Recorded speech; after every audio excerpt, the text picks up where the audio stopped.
Hello everyone, I hope आप सभी लोग अच्छे होंगे। आज मैं आ गई हूँ आपके पास एक न्यू वीडियो लेके। ये वीडियो हमारी इनोवेशन एजुकेशन की है, जिसमें कि हमारा जो टॉपिक कवर होने वाला है वो है इनोवेटिव एक्सपेरिमेंट इन एजुकेशन। तो चलिए वीडियो को स्टार्ट करते हैं।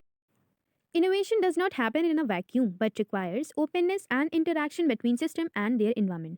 जो हमारा इनोवेशन जो नवाचार है हमारा वो वैक्यूम में हैपन नहीं हो सकता, एक खाली जगह में नहीं हैपन हो सकता ना। उसको पर्टिकुलर एक इन्वायरमेंट चाहिए, एक ओपननेस चाहिए जिसमें कि इंटरेक्शन हो पाए between system and their environment.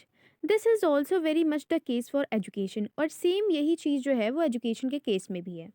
Schools can not be left alone to make the difficult process of transformation. Obvious सी बात है, हम हमेशा एक इंसान जो है वो बदलाव नहीं ला सकता है, तो इसमें जो हमारा स्कूल है उसको अकेले हम नहीं छोड़ सकते एक ट्रांसफॉर्मेशन लाने के लिए, but need support not only through policies. उसको एक सपोर्ट चाहिए with society, with through policies and different resources, क्योंकि स्कूल जो है हमारा अकेला कुछ नहीं कर सकता है ट्रांसफॉर्मेशन के लिए या इनोवेशन लाने के लिए। उसको एक पर्टिकुलर या कहीं ना कहीं से इसको एक सपोर्ट चाहिए, ना कि केवल पॉलिसीज से but also from other actors and stakeholders. In recent years, the emerging education industry has taken on a very important role. कुछ ही सालों में जो एजुकेशन के लिए हमारी इंडस्ट्री ने बहुत ही इम्पोर्टेंट रोल जो है वो प्ले किए हैं या लिए हैं। This role is not simplify defined by commercial corporate interest selling products and services to schools.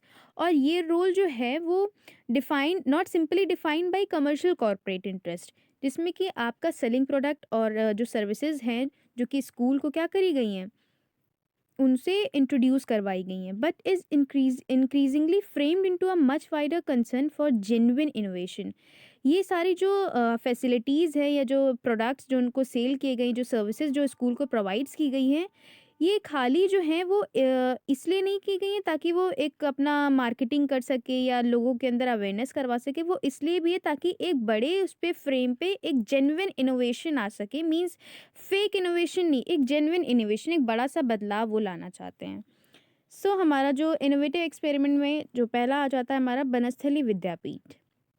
Banasthali Vidyapith में आपको थोड़ा सा इसके बारे में इंफॉर्मेशन देना चाहूँगी कि बनस्थली विद्यापीठ जो है वो वुमेन एजुकेशन के लिए ये एक यूनिवर्सिटी ओपन करी गई थी।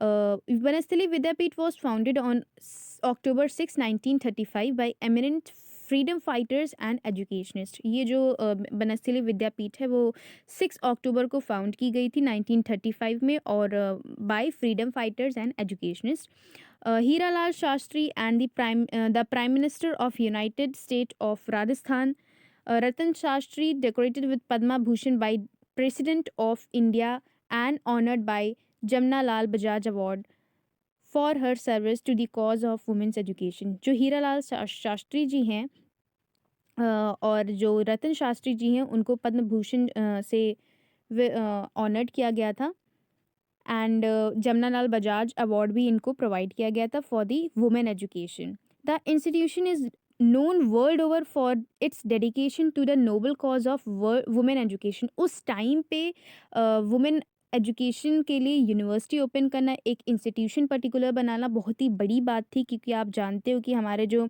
इंडिपेंडेंस के पहले के जो ईयर्स रहे हैं उनमें वुमेंस की क्या हालत थी।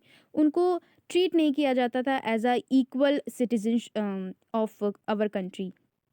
तो कहीं ना कहीं ये एक अपने में एक बड़ी बात थी उस टाइम पे, इंस्टीट्यूशन जो है वो पर्टिकुलर वुमेन के लिए खोलना, उनको पर्टिकुलर एजुकेशन देना। सो जिस चीज़ के लिए उन्हें ऑनर्ड भी किया गया था by different awards. The institution is known world in 1983 while NAC has re-edited Banasthali Vidyapeeth at the highest people grade A level in 2011। यहाँ पे पर्टिकुलर ईयर जो है वो मेंशन किए गए हैं कि कौन कौन से ईयर में ग्रेड ए ग्रेड बी जो भी इन्हें लेवल जो मिला है। फॉर एग्जांपल जैसे 2011 में इनको ग्रेड ए लेवल मिला था। The review committee Tandon committee of ministry of HRD also appreciated the overall efforts of Vidyapeeth in area of institutional governments, academic achievement, research, student progression, infrastructure etcetera. इस institution को overall जो है सभी लोगों ने appreciate किया था। डिफरेंट डिफरेंट HRD मिनिस्टर्स जो थे वो डिफरेंट डिफरेंट अवार्ड से इनको ऑनर कर रहे थे, और इनको जो ग्रेड्स हैं वो ए ग्रेड्स इनको प्रोवाइड किए जा रहे थे और डिफरेंट डिफरेंट कैटेगरीज़ में इसको रखा जा रहा था। बनस्थली विद्यापीठ को मेनली इसका हर तरफ से ए ग्रेड ही रखा जा रहा था, क्योंकि जैसे कि मैंने आपको बताया इस इंस्टीट्यूशन को 1935 में फाउंड किया गया था for women education, which is very appreciable for all. All India university survey by Nielsen India today in 2012 rank Vidyapith at first position. I hope ये पॉइंट आपको अच्छे से क्लियर हो गया होगा। The name Banasthali Vidyapith was adopted only in 1943। और ये जो बनस्थली विद्यापीठ जो रखा गया है नाम, वो कब अडॉप्ट किया गया था? 1943। जो हमारा जो इंस्टीट्यूशन है वो फाउंड कब हुआ था? 1935। बट इसका जो नेम है, नामकरण की जो विधि जिसे हम कह सकते हैं, वो 1943 में हुई थी। This is also happen to be the year when under graduated course were first introduce. और 1943 में ही वो ईयर है जिसमें कि हमारे जितने भी यूजी कोर्सेज हैं वो इंट्रोड्यूस हुए थे। The institution was granted the status of a deemed university in 1983 by the UGC professor Shushila Vyas. The first student of Banasali Vidyapeeth was appointed the first director. जो सुशीला जी थी हमारी, वो विद्यापीठ की जो थी वो स्टूडेंट रह चुकी है और वही है अपॉइंट की गई थी हमारी विद्यापीठ की director. The UGC committee, which recommended the conferment of university status on the institution, kept the following points in mind. जो UGC कमेटी थी उसने ऑनर किया था, एक डिग्री दी थी, अवार्ड दिया था बनस्थली विद्यापीठ को उसके स्टेटस के लिए, जो कि अपना इंस्टीट्यूशन जो है वो उस टाइम पे रन कर रहे थे। To keep the following points in mind. वो कौन कौन से पॉइंट्स थे, वो कौन कौन से रूल्स थे, रेगुलेशंस थे जो कि बनस्थली विद्यापीठ उस टाइम पे फॉलो कर रहा था, जिसकी वजह से उसको बहुत ज़्यादा ऑनर मिल रहा था, अवार्ड्स उसको बहुत ज़्यादा मिल रहे थे और ग्रेड ए मोस्टली ईयर्स में उसने अचीव किया है।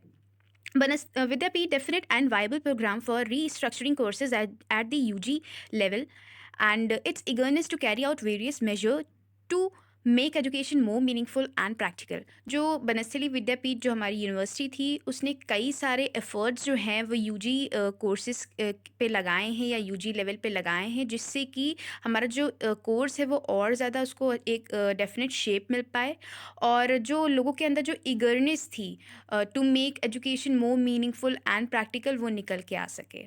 सेकेंड पॉइंट है हमारा availability of opportunities to the students to develop their personalities.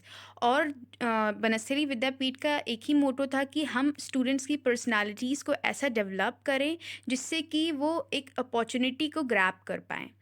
Third point है हमारा Vidyapith initiative to inculcate spiritual and moral values in the students through various activities emphasising character building and simplicity. और विद्यापीठ का जो main motto ये भी था कि students के अंदर जो है वो ऑलराउंड डेवलपमेंट हमें करना है, फिर चाहे वो स्पिरिचुअली हो या फिर मॉरल वैल्यूज़ को लेके हो, थ्रू वेरियस एक्टिविटीज़। वहाँ पे वेरियस एक्टिविटीज़ करवाई जाती थी और बहुत सारे ऐसे इवेंट्स होते थे जिसमें कि उनका कैरेक्टर बिल्डिंग का भी एम्फसाइजेशन होता था और सादा जीवन उच्च विचार का एक थॉट वो लेके चलते थे। With its autonomous status the institute could now experiment innovate and formulates its own curriculum and other activities. और इन्हीं सब चीज़ों को देखते हुए और उस टाइम पे ये ऑटोनोमस स्टेटस था इसका, तो अपना ही करिकुलम और अदर एक्टिविटी जो भी होती थी वो बनस्थली विद्यापीठ जो है वो खुद से डिज़ाइन करती थी और खुद से रेगुलेट करती थी स्टूडेंट्स के लिए। अब हम देख लेते हैं फीचर ऑफ बनस्थली। तो यहाँ पे कई सारे फीचर्स दिए गए हुए हैं, तो बहुत ही इजी फीचर्स हैं, तो आप इनको अच्छे से याद करिएगा, वन बाय वन अपनी नोटबुक में लिखिएगा। सबसे पहला हमारा पॉइंट है well maintain environmental friendly campus secure through boundary wall of 8,000 एकड़ area with a climate of openness feedback and appreciation.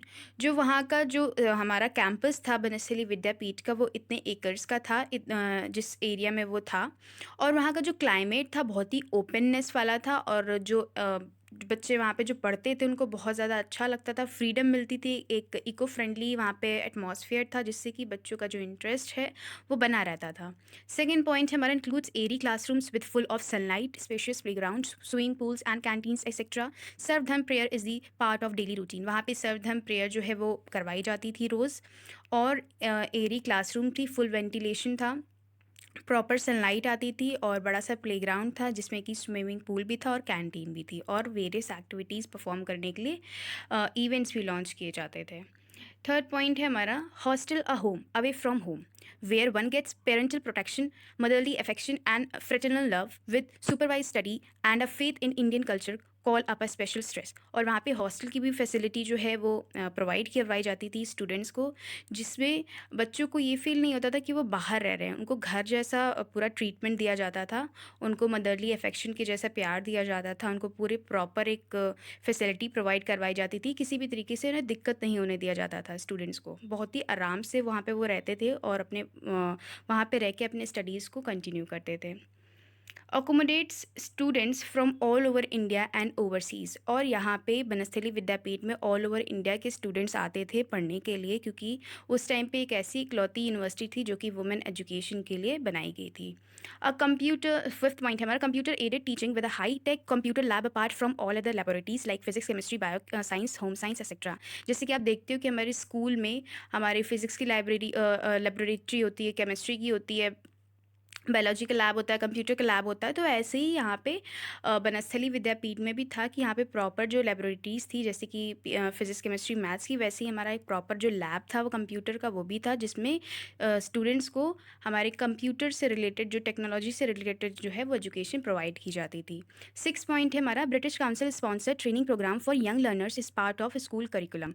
और ब्रिटिश काउंसिल स्पॉन्सर के जितने भी प्रोग्राम थे वहाँ पे वो भी बच्चों को करिकुलम में पढ़ाए जाते थे। सेवन पॉइंट है हमारा takes up challenge of teaching Hindi to the non Hindi speaking students of the north east. अब जो बच्चे हिंदी नहीं जानते थे पढ़ना, या नॉर्थ ईस्ट से बिलोंग करते थे, साउथ साइड से बिलोंग करते थे, सो उनको हिंदी पढ़ाई जाती थी ताकि वो हिंदी के बारे में जान सके, समझ सके। एट पॉइंट है हमारा hobby classes in horse riding, martial arts, classical dances and various certificate courses. और यहाँ पे पढ़ाई के अलावा और भी एक्टिविटीज़ जो हैं वो करवाई जाती थी। फॉर एग्जांपल हॉबी क्लासेस, जिन बच्चों को हॉर्स राइडिंग में इंटरेस्ट था, मार्शल आर्ट्स में इंटरेस्ट था, क्लासिकल डांस में इंटरेस्ट था, और भी जितनी भी वेरियस एक्टिविटीज़ थी वो यहाँ पे बच्चों को प्रोवाइड की जाती थी, परफॉर्म की जाती थी, जिसमें कि उनको वेरियस सर्टिफिकेट्स भी प्रोवाइड किए जाते थे। नाइन पॉइंट्स है हमारा physical and mental capabilities of the student take shape as a sequel to the different co-curricular activities held throughout the academic session like speech, recitation, story telling, extempore declamation, hand writing, maths quiz and learning craft. वहाँ पे various, जैसे आप school में देखते हो कि आपके बहुत सारे प्रोग्राम्स होते हैं, कल्चरल एक्टिविटीज़ होती है, जिससे कि आपकी पर्सनैलिटी जो है वो और उभर के सामने आ सके। तो ऐसे ही वहाँ पे भी होता था बनस्थली विद्यापीठ में, ये सारी एक्टिविटीज़ जो हैं करवाई जाती थी, जिससे कि बच्चे की जो मेंटल और फिजिकल कैपेबिलिटीज़ हैं वो और ज़्यादा शेप में आ सकें और ज़्यादा डेवलप हो सकें। टेंथ पॉइंट है हमारा Banasthali FM broadcasting radio station 90.4 FM is the platform for creative and vibrant students. और बनस्थली एफएम रेडियो जो हमारा चैनल था वो भी यहाँ पे रेडियो स्टेशन पे उस टाइम पे ब्रॉडकास्ट किया जाता था, जिसमें कि सारी इन्फॉर्मेशन दी जाती थी। 11 पॉइंट है हमारा recording and drawing studios are the early exposure to future artist. और यहाँ पे ये फैसिलिटी जो है वो प्रोवाइड की जाती थी स्टूडेंट को, ताकि वो फ्यूचर में एक अच्छे आर्टिस्ट बन सकें। प्रॉपर उनका एक स्टूडियो था स्टूडेंट्स के लिए। 12 पॉइंट है हमारा annual exhibition based on the theme provide a platform to explore hidden talent. जैसे कि हमारे स्कूल में आपका एनुअल फंक्शन होता है, स्पोर्ट्स डे होता है, वैसे वहाँ पे भी होता था, एनुअली एग्जीबिशन होता था, जिसमें कि बच्चा जो है वो अपनी हिडन कैपेबिलिटीज़ जो है, टैलेंट जो है वो दिखा सके।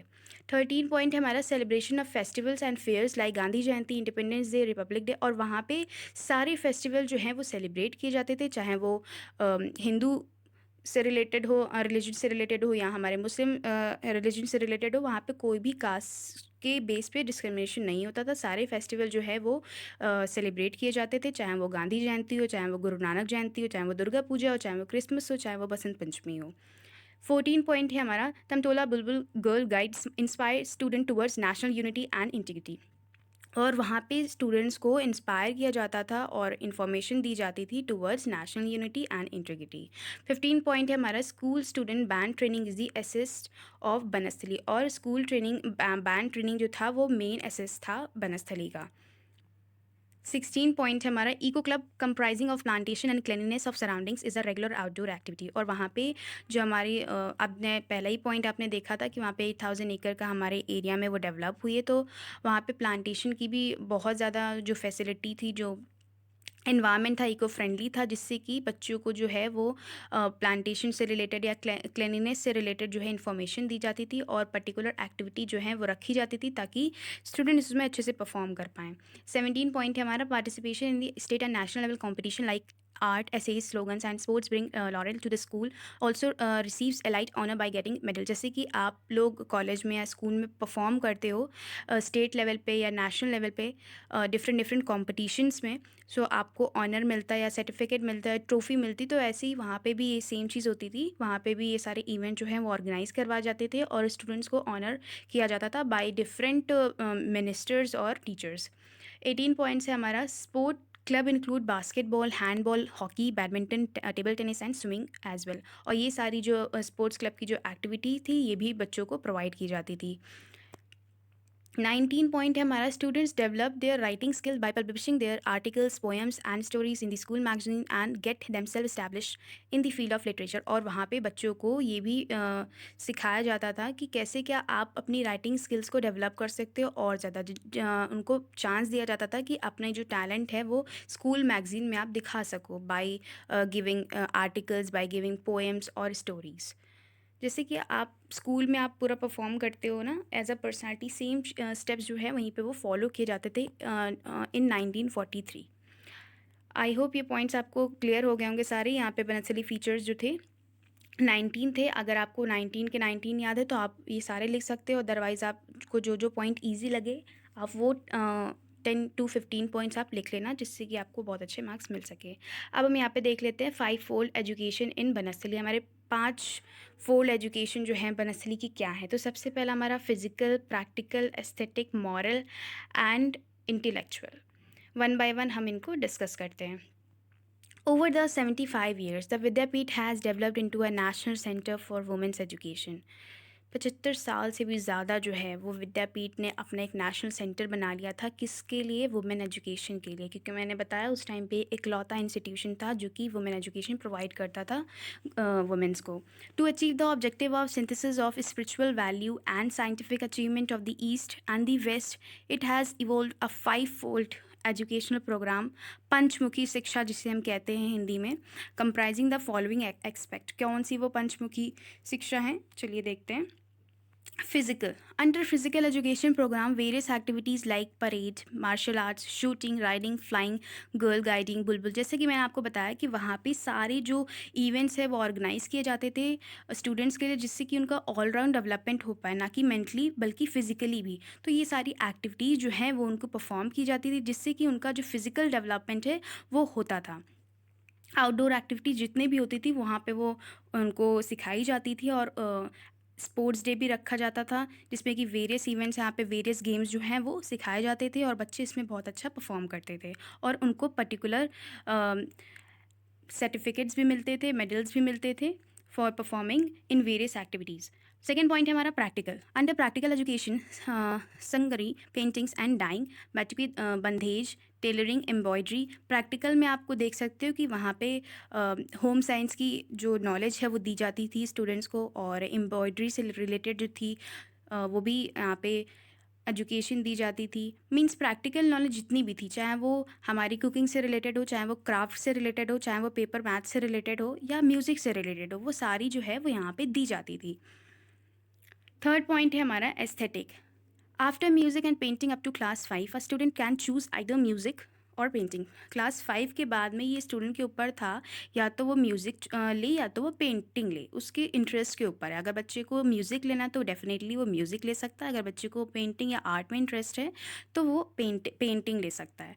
डांस एजुकेशन नेमली कथक, मणिपुरी, और जो वहाँ के डांस स्टाइल थे वो बेसिकली कथक थे, मणिपुरी थे और राजस्थानी थे, जिसमें बच्चे का इंटरेस्ट हो वो डांस स्टाइल जो है वो सीख सकता है।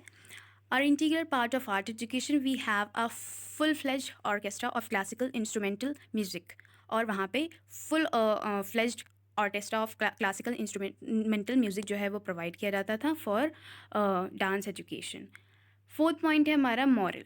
The aim of moral education is to develop the personality of the student. और वहाँ पे पंचमुखी सेक्शन में हमें मॉरल वैल्यूज़ भी सिखाई जाती थी मनस्थली विद्यापीठ में, जिससे कि बच्चों के अंदर सभी रिलीजन्स के टूवर्ड्स रिस्पेक्ट हो, और सभी पर्सनालिटीज़ के लिए जितने भी वहाँ पे बनस्थली विद्यापीठ में ऑल ओवर इंडिया के स्टूडेंट जो हैं वो पढ़ने के लिए आते थे, तो डिफरेंट डिफरेंट कल्चर से बिलोंग करते हैं। जैसे कि आप जानते हो कि हमारी इंडिया जो है वो कितनी ज़्यादा डाइवर्स है और कितने ज़्यादा इसमें कल्चर पाए जाते हैं। तो मॉरल वैल्यूज़ यहाँ पे सिखाई जाती थी ताकि हम एक दूसरे के कल्चर को और नॉर्म्स को और वहाँ की जो भी हमारे रिलीजन हो उनके टुवर्ड्स हमारे अंदर जो फीलिंग ऑफ रिस्पेक्ट है वो डेवलप हो सके।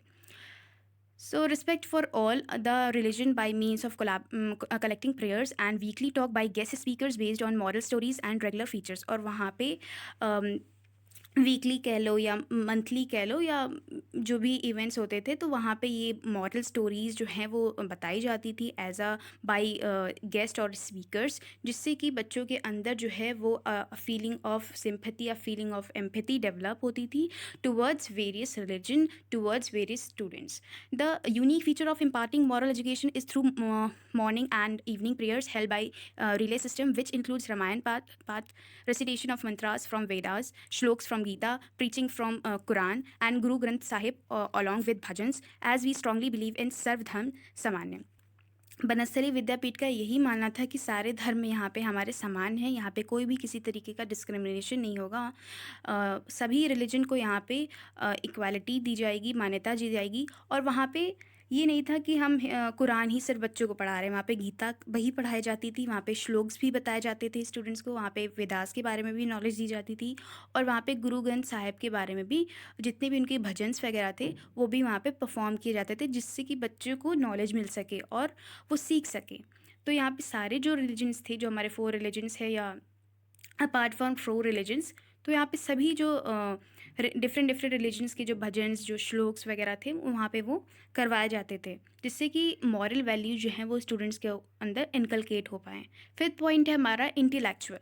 Other than language and mathematics, natural and social sciences are taught right from the beginning. और लैंग्वेज और मैथ्स के अलावा नेचुरल साइंस और सोशल साइंस जो है वो बच्चों को शुरुआती टाइम से सिखाई जाती थी, पढ़ाई जाती थी।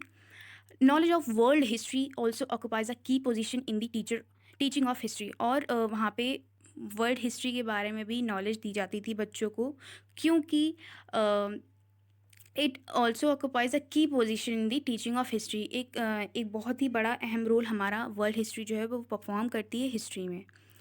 Educational tour, festivals and fairs, one act play related to different subject, use of charts, models, multimedia, presentation and educational games are some of the ways of imparting knowledge to students. Our system of imparting knowledge is not exam oriented but focused on the development of overall personality of these children। जैसा कि मैंने आपको बताया कि बनस्थली विद्या का पीठ का एक ही एम था कि बच्चे की हमें ओवरऑल डेवलपमेंट को देखना है। वहाँ पे हमें सिर्फ पढ़ाई नहीं करवाना है, वहाँ पे हमें बच्चों को फिजिकली, मेंटली, मॉरली हमें बच्चों को डेवलप करना है, उनकी पर्सनालिटी को हमें निकाल के लाना है, एक अच्छी सी पर्सनालिटी, उनके अंदर हिडन टैलेंट्स है, जो हिडन एक्टिविटीज़ हैं, कैपेबिलिटीज़ हैं, उनको हमें बाहर लाना है।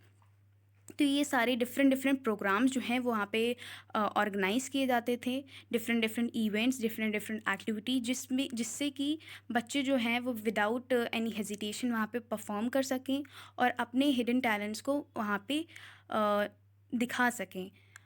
जैसे कि लास्ट लाइन यहाँ पे लिखी भी हुई है कि our system of imparting knowledge is not exam oriented. वहाँ का जो मेन मोटो था वो एग्ज़ाम ओरिएंटेड नहीं था, बल्कि ये था कि development of overall personality of the children.